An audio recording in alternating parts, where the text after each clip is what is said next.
The witnesses against Matt Gaetz for Attorney General, who claims he raped underage women, they have the receipts.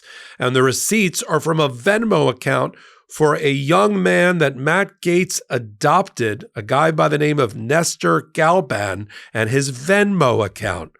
And now Donald Trump is starting to believe that he can't get the Matt Gaetz nomination through. I'm Michael Popok. You're on Legal AF, the YouTube channel. We sit at the intersection of law and politics, and we don't blow smoke or sunshine. Time for another update to the Matt Gaetz story as we try hard to have him not be nominated or confirmed as the Attorney General. Here's the new reporting. There are Venmo receipts involving Nestor Galban, a 19-year-old Cuban immigrant who had been raised and adopted somehow by Matt Gaetz. Apparently, Matt Gaetz decided, why not? Let's use my adopted 19-year-old son's Venmo account to pay off the girls that were involved in the partying and party favors, their words, not mine, on Venmo receipts for the drug-fueled parties that led to raping of young girls, including those 17 years of age. Now, look, about just days after it that Matt Gaetz, listen to this timing, in 2020, he posted on social media that he had adopted Galban, Gaetz did, as his son, right? And had raised him for the past 6 years. Sort of a weird posting. Just a couple of days later, the feds arrested Gaetz's best friend, Seminole County, Florida tax collector Joel Greenberg, who had been his wingman, who was charged with all the things that Matt Gaetz is accused of, and pled guilty and is serving an 11-year prison sentence, including raping a 17-year-old girl.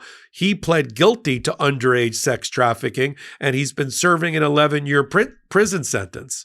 In 2021, a little observed story in the Daily Beast reported that Gaetz's Venmo account had revealed payments to Greenberg, who in turn made payments to the sex workers, including the 17-year-old, and they were listed as, get this, tuition and school. Because who hasn't used Venmo to pay a stranger, a girl, when you're an adult, for tuition and school that you had sex with? And so this, the women for that are accusing Gaetz in a statement shared by their attorney, said that regardless of how many times Gaetz tries to distract from the truth, the public deserves to know what we all experienced. This is the women talking, the girls then talking, and what was real and what actually happened.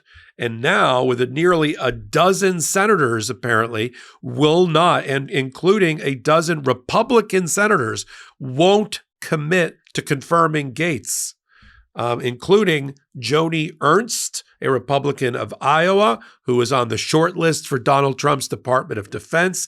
She has said, quote, Gaetz has an uphill battle. I would, at the very least, there's already major negative signs that are looming as they are continuing, these Republican senators, to demand the release of the House Ethics Committee.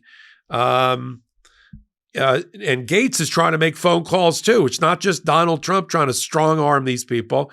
John Kennedy, a Republican of Louisiana and a member of the Judiciary Committee, says he got a call from Gaetz just this past Thursday evening. Senator Kevin Cramer, a Republican of North Dakota, said both Trump and Gaetz have called him. And Gaetz has been begging. His pitch, apparently, when Gaetz has been making the phone calls, is to ask to just to be given a shot. However, Cramer testifies or has reported that he didn't pick up the Gaetz call because he didn't recognize the number. Now, Cramer looks like he's a supporter of Gaetz, so I don't hold out much hope for him. But others are not thrilled. I mean, the incoming Senate Judiciary Chair is Chuck Grassley. He hasn't taken a position yet on whether he's going to demand the House Ethics Report be turned over to him. But it appears that he's kind of leaning over to allow these questioning to happen during this particular confirmation hearing. Other senators on the Judiciary Committee are conducting their own investigation, including Senator Tom Tillis, a Republican of North Carolina, that says we might just want to have our own investigation happen. And Senator Todd Young, a Republican of Indiana, is on record as saying that if I feel like I don't have sufficient information down the road, I'll make that known.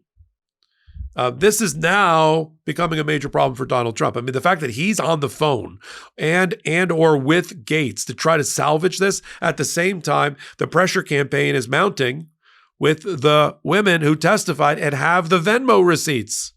And he's got a lot of explaining to do. Why is he using his 19-year-old adopted Cuban son, who he adopted as a teenager? Why is he using his Venmo? Why is he sending Venmo to Joel Greenberg, including for tuition and for other reimbursement and party favors? Right? If anybody believes that Joel Greenberg is the only one who participated in those parties, we know that Gaetz and Greenberg traveled overseas. We know they went out of the country to the Caribbean. We know they partied in South Florida and the Middle District of Florida near Tampa.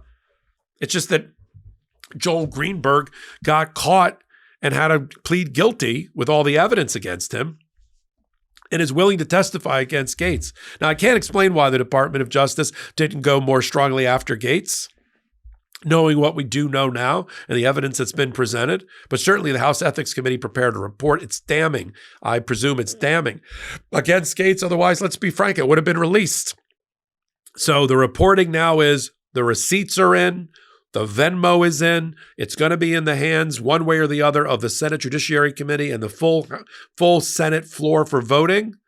And this House Ethics Committee report, as soon as they make a decision one way or the other, it's either going to be voluntarily released by the House Ethics Committee, and they have precedent for doing that at least twice in the past with people that resigned, or it's going to get subpoenaed or demanded in one way or the other by the Senate Judiciary, or they won't go forward with the nomination.